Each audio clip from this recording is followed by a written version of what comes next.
Hi, AP World. This is Mr. Genocide with another quick lesson for your world history enrichment. It is about the Cambodian genocide.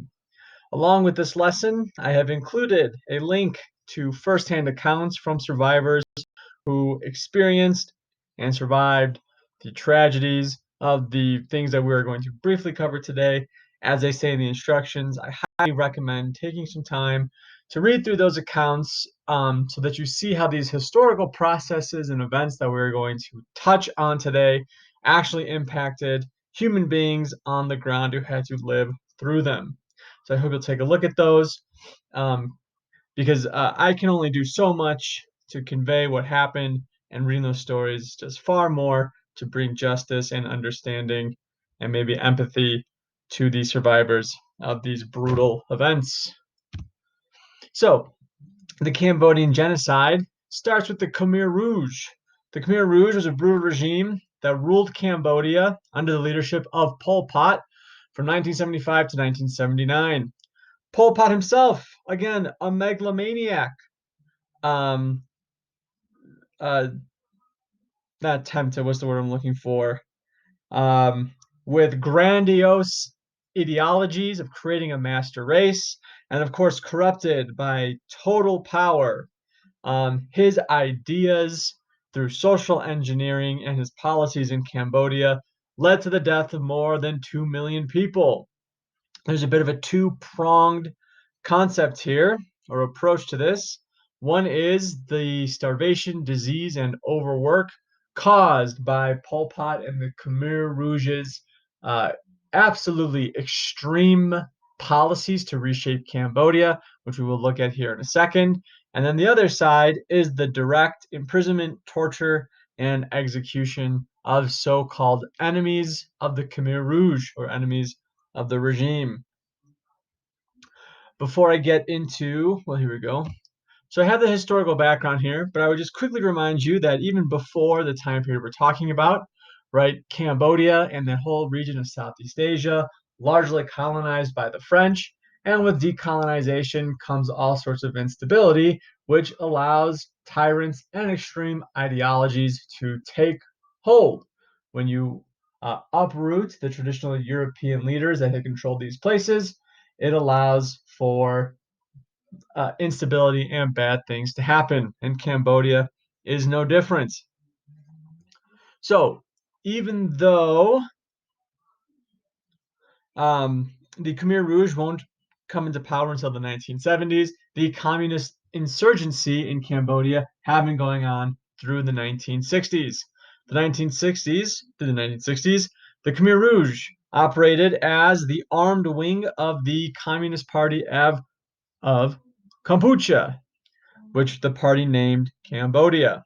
They operated in remote jungle and mountain areas near the border of Vietnam, which was also, of course, involved in its own process of decolonization and the battle of ideologies. The Khmer Rouge did not have popular support across Cambodia going into the 1970s. Now, in 1970, there was a military coup to overthrow Cambodia's monarch, Prince Norodom Sihanouk. In a totally cynical move, the Khmer Rouge, instead of trying to overthrow the monarch, now joined forces with the deposed leader.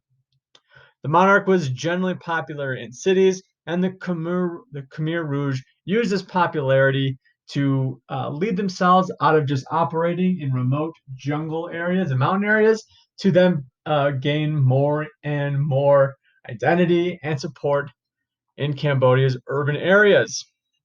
For the next 5 years, a civil war tore Cambodia apart as it was raged by the monarchy supported now by the Khmer Rouge and the right-leaning military who had led the coup. Because the monarch was generally popular in urban areas, the Khmer Rouge gains more and more ground and is more and more successful as the civil war rages. And in 1975, the Khmer Rouge takes Phnom Penh, which is the capital of Cambodia, and now controls the political center of the country, and thus takes control and wins that civil war. Okay, this is a picture of that prince, Prince Norodom Sihanouk. There he is. Okay. And again, I mentioned this was a totally cynical move because you would think, ideally, that the monarch knew that the communists would not be interested in restoring him to the throne. And as soon as the Khmer Rouge is successful, they exile Prince Norodom and hand power instead to the leader of the Khmer Rouge, Pol Pot. Pol Pot, the Khmer Rouge, and loyal forces seek to remake Cambodia in the image of the rural village, or at least the romanticized vision of the rural villages, which operated communally in the rural hinterland of Cambodia. Right, this idea for a lot of communists are these small villages working together where everybody helps one another to live communally. In 1975, quote unquote, year zero in the rule of Pol Pot, in looking to achieve that idealistic communal vision, the Khmer Rouge under Pol Pot forcibly relocates and resettle hundreds of thousands of city dwellers into rural communes. They abolish currency, they get rid of private property, and the practice of religion. So, almost immediately, and swiftly, Pol Pot and the Khmer Rouge move hundreds of thousands of people into these communal farms in a completely drastic and radical ideological overturn of the structure of Cambodia. Here is Pol Pot. The genocide. Workers on these collective farms suffered from overwork and lack of food. Hundreds of thousands died from disease and starvation. And the Khmer Rouge that oversaw these collective farms were brutal in their treatment of former urban dwellers being forced onto these collective farms. Again, you have a government and a centralized power which has a ideology which demands that these collective farms should work and that government quotas should be met. And when they are not met because of the well, frankly, there's a difference between ideology, right, and then the reality on the ground. And when these people who have been forcibly relocated do not meet the demands of the central governments, the government takes out their anger, frustration, and their denial that their ideology doesn't work on the people themselves. In addition, people who were considered enemies of the state were executed by the thousands. Quote unquote intellectuals, or people who even had the potential to be revolutionary movements, which is again a loose criteria for people in power, led to hundreds of thousands of educated middle class Cambodians to being tortured and executed throughout special centers or jails in urban areas. The most infamous being Tuol Sleng Jail in Phnom Penh, the capital of Cambodia. Under Pol Pot and the Khmer Rouge, because of their strict adherence to the communist ideology, their fanatical belief in trying to recreate Cambodia almost overnight into a rural agrarian communal society, and because of the paranoia with most radical ideologies that there are supposed enemies of the state amongst the population, hundreds of thousands, I'm sorry, not hundreds of thousands, an estimated 1.7 million to 2.2 million Cambodians died during the rule of Pol Pot and the Khmer Rouge. The end of this happened when the Vietnamese army in 1979 invaded Cambodia. Pol Pot, again indicative of his megalomania, tried to extend his influence and his vision into neighboring Vietnam. But the Vietnamese were having none of this radical.